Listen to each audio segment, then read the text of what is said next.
You are sitting in a room full of people you are supposed to feel close to. Maybe it is a dinner party.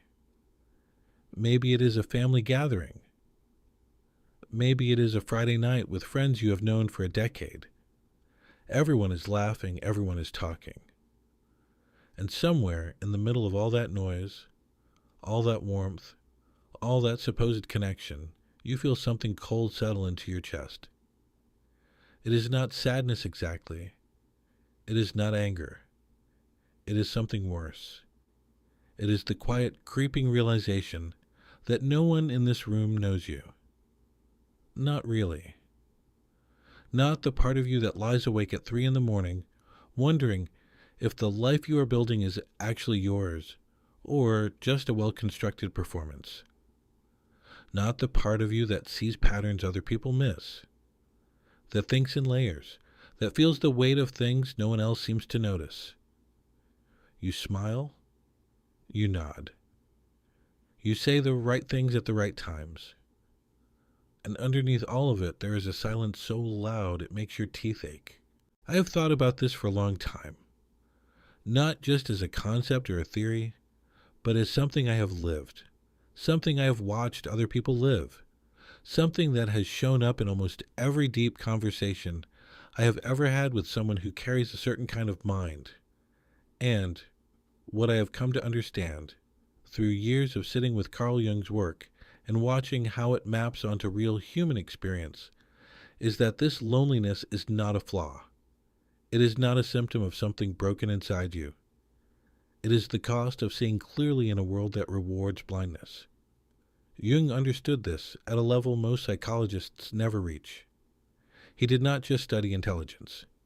He studied what intelligence does to the soul when it is not met, not mirrored, not held by another human being who can meet you at the depth where you actually live. And what he found was something that I think you already feel in your bones, even if you have never had the language for it. The sharper your awareness, the deeper your perception, the more likely you are to find yourself standing on the outside of every room you enter. Not because you were pushed out, but because you grew into a shape that no longer fits the spaces everyone else seems to occupy so easily. There is a particular kind of ache that belongs to people who understand too much. I want to be careful with that word, too much, because it is not about arrogance. It is not about thinking you are better than anyone. In fact, most of the deeply intelligent people I have known are the last ones to call themselves smart. They would never say that word out loud. What they would say, if they trusted you enough, is something more like this. I just feel like I am on a different frequency. Like I am picking up signals no one else can hear. And I am so tired of pretending I cannot hear them. That is the wound. Not intelligence itself, but the gap between what you perceive and what you can share. The distance between your inner world and the world everyone else seems to live in. And it begins earlier than most people realize. I once sat with a man in his mid-40s who had built what anyone would call a successful life. He ran a company. He had a wife, 2 kids, a house in a neighborhood with good schools. And when he finally let himself speak honestly about how he felt, his voice dropped to almost a whisper, and he said something I've never forgotten. He said, "I have been lonely since I was 9 years old. Not because no one was around, but because every time I tried to show someone what I was actually thinking, they looked at me like I was speaking a different language. So I stopped. I learned to translate myself into something simpler, and I have been doing it ever since. That sentence, I learned to translate myself into something simpler, hit me like a wall. Because I had heard versions of it before, from women who dimmed their insight to make their partners comfortable, from teenagers who hid their depth behind sarcasm because sincerity made them a target, from artists and thinkers and quiet observers who had spent their entire lives building a version of themselves that the world could digest. And every single one of them was exhausted. Not from life. From the performance. from the constant invisible labor of being less than what they are so that the people around them do not feel threatened. Jung had a name for this performance. He called it the persona, the mask we wear to navigate the social world. And he did not see it as entirely negative. He understood that some degree of persona is necessary. You cannot walk through life with your entire psyche exposed. You need a social face. You need a way to function in rooms and relationships and workplaces without bleeding your deepest truths onto every surface. But here's where it gets dangerous, and here is where I think your story intersects with something Jung warned about repeatedly. When the persona becomes the only version of you that the world ever sees, when you wear the mask so long that you forget there is a face underneath it, something inside you begins to starve. Not your ego, not your ambition. Something deeper. Something that Jung would call the self. The totality of who you are, the full spectrum of your light and your darkness, your brilliance and your confusion, your love and your rage. The self does not want to be simplified. It does not want to be translated into something easier for other people to swallow.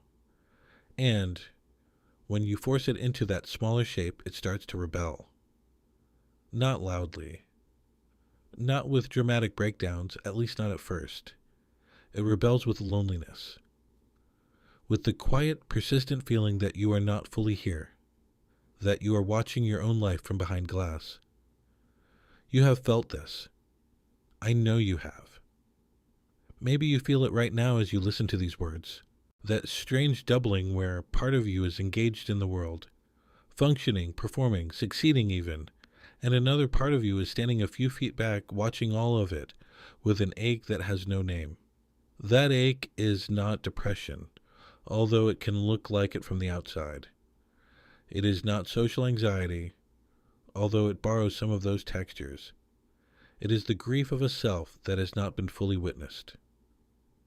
And the cruel irony, the thing that makes this so much harder than it should be, is that the very qualities that create this isolation are the same qualities that make you extraordinary. Your ability to see beneath surfaces, your capacity to hold complexity, your refusal to accept easy answers. These are gifts, but they are gifts that come with a tax, and the tax is this. The more clearly you see the world, the fewer people you will find who can see it with you. Jung once wrote, "Loneliness does not come from having no people around you, but from being unable to communicate the things that seem important to you." I came across that line years ago, and I had to put the book down, because it named something I had been carrying without knowing what to call it. It is not the absence of people that creates loneliness. It is the absence of resonance. You can be surrounded by love, surrounded by people who genuinely care about you, and still feel utterly alone if none of them can meet you in the place where your real thoughts live. And this is not their fault. I want to be very clear about that. It is not that the people in your life are shallow or incapable of depth. Many of them have their own depth, their own complexity, their own inner worlds. But depth is not generic. Your particular frequency, the specific way your mind moves through the world, the things that keep you up at night, the connections you draw between ideas that seem unrelated to everyone else, that frequency is rare. And rare things, by definition, do not find easy company. Let me tell you about something that shifted my understanding of this entirely. There is an idea in Jung's work that most people skim past because it sounds abstract. But once you feel it in your body, it changes the way you see everything. He talked about the process of individuation, the lifelong journey of becoming who you actually are, not who your parents needed you to be, not who your culture shaped you into, not who your fear convinced you it was safe to become. The real you. The you that exists beneath every mask, every adaptation, every survival strategy you built in childhood. And Here is what Jung observed that I think is the key to understanding why intelligence and loneliness so often travel together. Individuation is not a group activity. It cannot happen in a crowd. It happens in solitude, in silence, in the confrontation with parts of yourself that you have been running from your entire life. The shadow, the aspects of your personality you have rejected, repressed, hidden from yourself and others. Those parts do not reveal themselves at dinner parties. They reveal themselves at 3 in the morning when the distractions stop and the real you steps forward. People who are deeply perceptive tend to enter the individuation process earlier and more intensely than others, often without even knowing that is what is happening. They start asking questions in their 20s that most people do not encounter until their 50s, if ever. Why am I doing this? Who am I doing it for? What is this emptiness that follows me even into my best moments? And because they are asking these questions before the people around them are ready to hear them, they find themselves increasingly alone in their inner world. Not by choice, by necessity. There is a story from Greek mythology that I come back to often when I think about this. The myth of Cassandra. Apollo gave her the gift of prophecy, the ability to see the future with perfect clarity. But he also cursed her so that no one would ever believe what she saw. She could see the fall of Troy. She could see the destruction coming. And she stood in the streets screaming the truth, while everyone around her dismissed her as mad. I do not think intelligence is exactly prophecy. But I do think there is a Cassandra wound that lives in people who see clearly. You see patterns in relationships before they play out. You sense when something is off in a room before anyone else notices. You understand the trajectory of decisions long before the consequences arrive. And when you try to share what you see, people look at you with confusion or discomfort, or that particular smile that means they think you are overthinking things. So you learn to be quiet. You learn to hold what you see inside your own chest. And the loneliness compounds like interest on a debt you never agreed to carry. I want to share something with you now that I think is at the heart of this entire experience. And it is something that took me years to fully understand. There is a difference between being alone and being lonely, and there is a third state that almost no one talks about, which is being lonely inside of connection. That third state is the one that does the most damage. Because when you are simply alone, when you are sitting by yourself in a quiet room, there is at least an honesty to it. The outer world matches the inner experience. But when you are in a relationship, in a friendship, in a family, in a room full of people who claim to know you, and you still feel that gulf between who you are and who they think you are, that is where the real wound lives.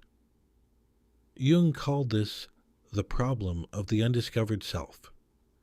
He believed that most people go through their entire lives without ever truly knowing themselves, and therefore without ever truly being known by another person. But for people with heightened awareness, the problem is inverted. You do know yourself, or at least you know yourself more than the average person does. You have looked into your own shadow. You have sat with your contradictions. You have examined your motives and found them tangled and human and imperfect. And you are willing to be honest about that. But that honesty, that willingness to sit in complexity, makes you incompatible with the social scripts that most interactions run on. How are you doing? Fine. How is work? Good. What is new? Not much. These scripts are not designed for someone who wants to say, actually, I have been thinking about the nature of meaning, and I am not sure anything I am doing matters, but I also had a moment yesterday where I watched the light come through the window and felt something so beautiful it almost broke me. And I do not know how to hold both of those things at the same time. That is not a conversation most people know how to have. Not because they are incapable, but because no one ever taught them that conversations like that are allowed. Maybe for you it looks like this. You are in a relationship with someone who loves you, genuinely loves you, but You have never been able to show them the full landscape of your inner life because the one time you tried, you saw something flicker in their eyes.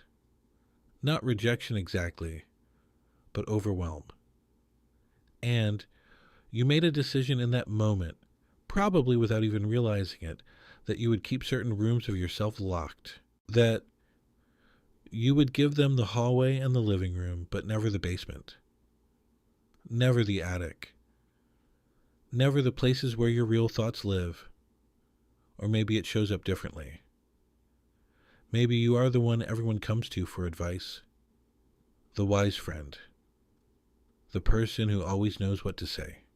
And you play that role beautifully because your perception makes you genuinely good at it. But no one ever thinks to ask you how you are doing. Not really. Because the persona you have built is so competent, so steady, so reassuringly together, that it never occurs to anyone that you might be drowning. You have become so good at holding space for others that no one holds space for you. Or maybe it is quieter than that. Maybe it shows up in your career, where you have this nagging feeling that you are surrounded by people who are playing a game you do not understand, or worse, a game you understand too well and find hollow. You see the politics. You see the posturing. You see the way people perform enthusiasm for things they do not care about, and something in you recoils. Not because you are better than them, but because you cannot make yourself pretend. And the inability to pretend in a world that runs on pretense is its own kind of exile. If you are recognizing yourself in this, I want you to do something for me. Leave one word in the comments. Just the word "seen." Not for me. For you. As a quiet acknowledgement that today, right now, something in you was recognized. Something that usually stays hidden. Let it be a small act of visibility in a life that has asked you to be invisible for too long. Now that you see the pattern, the question becomes, what do you do with it? And I want to be honest with you here because I think you have been given enough empty advice for one lifetime. I am not going to tell you that loneliness is a gift, although there are moments when it can become one. I am not going to tell you to just put yourself out there, as if the problem were a lack of effort rather than a lack of resonance. What I am going to share with you comes from years of sitting with Jung's work and watching real people navigate this exact terrain. And it starts with something that might sound counterintuitive. The first shift is this. Stop trying to be understood and start trying to be authentic. Those two things sound like they should be the same, but they are not. When you are trying to be understood, you are still orienting toward the other person. You are still translating. You are still shaping your expression to maximize the chance that they will get it. And that effort, however well-intentioned, keeps you trapped in the persona. Authenticity is different. Authenticity means expressing what is true for you without attachment to whether it lands. It means saying the complex thing, the strange thing, the beautiful and terrifying thing, not because you expect comprehension, but because it needs to come out. Because the self cannot survive indefinitely in silence. Jung wrote about this in the context of what he called active imagination, the practice of engaging with the unconscious directly, through writing, through art, through dialogue with the inner figures that populate your psyche. And, while that sounds esoteric, the practical application is startlingly simple. Give your inner world a voice. Not necessarily to another person, at least not at first. To yourself. Write the thoughts you have never spoken. Let the complexity exist on the page without editing it into something digestible. Paint the feeling you cannot name. Sit in silence and let the images come. This is not self-help busy work. This is what Jung considered the single most important practice a human being can undertake. The act of making the unconscious conscious. Because here is what he observed, and what I have seen confirmed again and again. When you begin to fully inhabit your own depth, something paradoxical happens. The loneliness does not disappear, but it transforms. It becomes solitude. And solitude, real solitude, is not empty. It is full. It is the space where you finally meet yourself without the distortions of performance. The second shift is learning to grieve the connections you thought you needed. This is hard. This might be the hardest thing I ask of you. Because somewhere inside you, there is still a child who believed that if they were just smart enough, perceptive enough, good enough, they would finally be let into the circle. They would find their people. The tribe would appear. And maybe parts of that will happen. But what I have found, and what Jung's work consistently points to, is that the deepest form of belonging is not about finding people who think like you. It is about finding the courage to belong to yourself first. There is a concept in many Eastern traditions, and it echoes through Jung's later work on the self, that suggests the feeling of separation we carry is not a problem to be solved, but a doorway to be entered. The Buddhist tradition calls it the first noble truth, the acknowledgement that suffering, including the suffering of disconnection, is woven into the fabric of being alive, not as a punishment, as a teacher. When you stop running from the loneliness and sit down inside it, you often find that it has something to tell you, not something cruel, something important. It tells you where your boundaries are. It tells you which parts of yourself you have been neglecting. It tells you what kind of connection you actually need, which is almost never the kind the world offers you by default. I knew a woman who spent 15 years in a marriage where she was functionally invisible, not abused, not neglected in any obvious way. Her husband was a good man who loved her within the limits of his own awareness. But she had a mind that moved like water, fast and deep and always seeking the lowest point of truth. And he was someone who preferred the surface. Not because he was shallow, but because depth frightened him in ways he could not articulate. She told me that the loneliest moment of her life was not any of the nights she spent alone. It was an evening when she tried to tell him about a dream she had. A dream full of symbols that felt like messages from some forgotten part of herself. And he looked up from his phone and said, "That sounds weird," and went back to scrolling. She did not leave him that night. She left him 2 years later. But she told me the decision was made in that moment. Not as anger, as clarity. She realized she had been asking someone to see a dimension of reality that did not exist in his world. And that was not his failure. It was simply the truth of their incompatibility. When she finally allowed herself to be alone, really alone, without the anesthesia of a relationship that kept the loneliness at bay by pretending it did not exist, something remarkable happened. She started to write. Pages and pages of what she called letters to no one. And in those letters, she found a voice she did not know she had. A voice that was unedited, unperformed, raw and brilliant and fierce. And within a year, that voice began to attract people who could actually hear it. Not many, a few. But for the first time in her life, the connections she formed were not built on translation. They were built on truth. The third shift is about shadow work. And I think this is where the real transformation lives. Jung believed that the shadow, the parts of ourselves we have rejected and pushed into the unconscious, holds enormous creative and connective energy. And, for intelligent, perceptive people, the shadow often contains something surprising. It does not just hold your darkness. It holds your full power. Many of the people I have worked with and spoken to over the years have repressed not just their anger or their sadness, but their brilliance. They have pushed their most potent gifts into the shadow, because at some point in their lives, those gifts made them a target. Being too perceptive got them labeled as weird. Being too articulate got them accused of showing off. Being too emotionally intelligent got them burdened with everyone else's pain, while their own went unattended. so they learn to hide. Not the bad parts of themselves, the best parts. And that a hidden brilliance festers. It becomes resentment. It becomes depression. It becomes the quiet rage of a person who knows they are living at half volume. Jung once wrote something that I believe is one of the most important sentences ever committed to paper. He said, "The most terrifying thing is to accept oneself completely."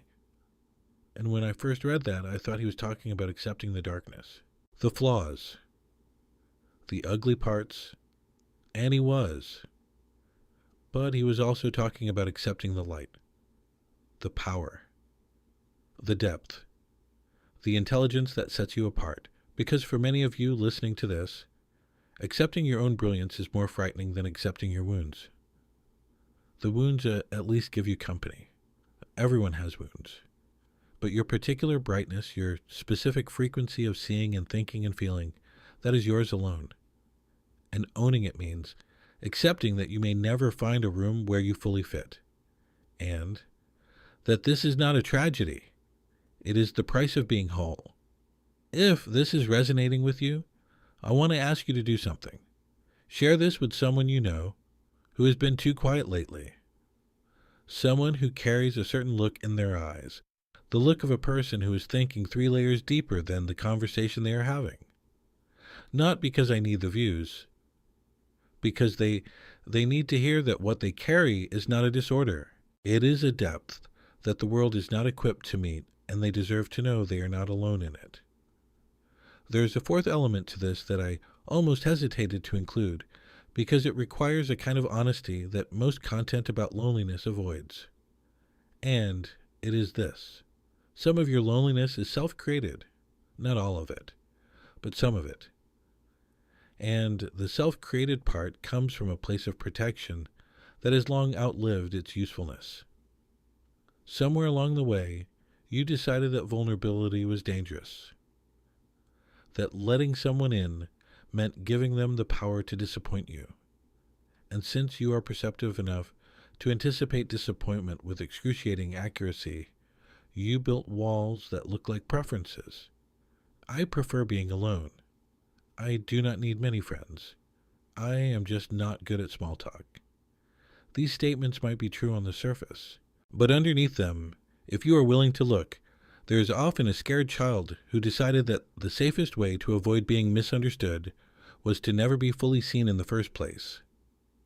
Jung would call this a complex, a cluster of emotions and memories and defenses organized around a core wound. And the core wound here is almost always some version of the first time I showed someone who I really was, it was not received well. Maybe it was a parent who was intimidated by your precociousness. Maybe it was a teacher who punished you for asking questions that made them uncomfortable. Maybe it was a friend who pulled away when you got too real. Whatever the origin, the result is the same. You built a fortress around your depth and called it independence. And the fortress kept you safe, but it also kept you alone. Dismantling that fortress does not happen all at once. It happens in small acts of courage. A conversation where you say the thing you would normally edit out. A moment where you let someone see you struggle instead of presenting the finished version. An admission that you are lonely, spoken not as a complaint but as an invitation. I need you to hear this clearly. Vulnerability is not weakness. For someone with your level of awareness, vulnerability is the most radical thing you can do. Because you see all the risks. You know all the ways it can go wrong. And choosing to open anyway, in full view of everything that could hurt you, that is not naivety. That is the deepest kind of bravery there is. I want to tell you what it looks like when this starts to shift. Because I think you need to see it, need to feel it as a possibility. Not just as a theory. It does not look like suddenly finding a group of people who understand everything about you. That is a fantasy, and clinging to it will only deepen the wound. What it looks like is smaller and more profound than that. It looks like a Tuesday afternoon when you are talking to someone, maybe someone you have known for years, and instead of performing the polished version of your thought, you say the messy version, the one that does not have a neat conclusion, the one that reveals that you are still figuring it out. And instead of the glazed look you're expecting, they lean in, not because they fully understand, but because your honesty gives them permission to stop performing too. And in that moment, in that imperfect, stumbling exchange, you feel something click. Not a perfect connection, but a real one. A thread. Thin but strong. It looks like a night when you are alone, genuinely alone, and instead of the familiar ache, you feel something else. A quietness that is not empty but full. You are sitting with a book or looking out a window or doing absolutely nothing, and you realize that the silence is not punishing you. It is holding you. That the solitude you feared is actually the space where you are most completely yourself. Not the translated version, not the simplified version, the whole thing. And for the first time, that does not feel lonely. It feels like coming home. Jung spent the later years of his life at his tower in Bollingen, a stone structure he built with his own hands on the edge of a lake. He carved symbols into the walls. He cooked over a fire. He sat in silence for hours, and by every external measure he was alone. But those who knew him during that period described him not as lonely, but as luminous. He had made peace with his own depth. He had stopped asking the world to meet him where he lived, and had instead built a life that could contain the fullness of who he was. He once reflected on this in a passage that I come back to more than almost any other. He said, "The privilege of a lifetime is to become who you truly are." And I think for people like you, people who carry a particular burden of awareness, that privilege comes with a particular cost. The cost is that you will not be met by everyone. You will not be understood by most. You will walk through large stretches of your life feeling like a stranger in a world that seems to operate on rules you never agreed to. But the privilege, the real privilege, is that you are awake. You are seeing. You are feeling the full depth and complexity of what it means to be a human being on this planet, and you are not running from it. You're standing in it. And that, even when it hurts, even when it is lonely, is something most people will never have the courage to do. There is a version of you on the other side of this that you are only beginning to glimpse. Not a version without loneliness. Let me not lie to you about that. But a version where the loneliness has been refined, the way pressure refines carbon into diamond. A version where you have stopped apologizing for your depth and started building a life that honors it. Where the relationships you have, however few, are real in a way that makes quantity irrelevant. Where you wake up in the morning and the first feeling is not dread or performance, but a quiet recognition. I am here. I am whole. And I no longer need the world to confirm what I already know about myself. I knew a man who told me something once that I have carried like a stone in my pocket ever since. He was in his 60s. He had been through a divorce, a career collapse, and a period of solitude so deep, he said it felt like being swallowed by the ocean. And when he came through the other side, he described it like this. He said, "I spent my whole life looking for someone who could see me. And then one day I realized I was the one who needed to see myself. And once I did, once I really looked without flinching, the strangest thing happened. People started showing up. Not because I went looking for them, but because I stopped hiding the thing they were drawn to. I stopped translating. I stopped dimming. And the people who could handle the full wattage, they found me. There were not many, but they were enough. They were more than enough. That is not a fairy tale. That is what individuation looks like in practice. It is not the absence of pain.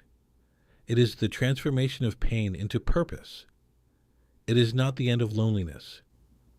It is the alchemical shift where loneliness becomes solitude, and solitude becomes the fertile ground where your deepest self finally takes root. Jung said, "Your vision will become clear only when you can look into your own heart. Who looks outside dreams. Who looks inside awakes." And I think you are in the process of waking up. I think that is why you are here, listening to these words at this particular moment in your life. Not by accident. Not because an algorithm served you a video. Because something inside you is ready. Ready to stop performing. Ready to stop translating. Ready to stop shrinking yourself into shapes that other people find comfortable. I want you to remember the image I started with. You, standing in a room full of people, smiling, nodding, saying the right things. That cold feeling in your chest. That silence underneath the noise. I want you to see that image again, but this time I want you to look at it differently. That person in the room, the one who feels out of place, the one who carries a depth that the conversation cannot hold, that person is not broken. That person is not defective.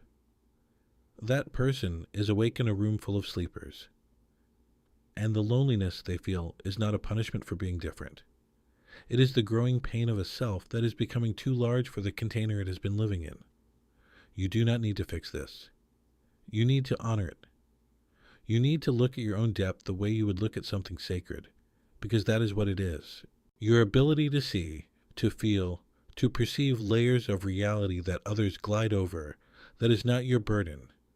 It is your purpose. And the loneliness is not the end of the story.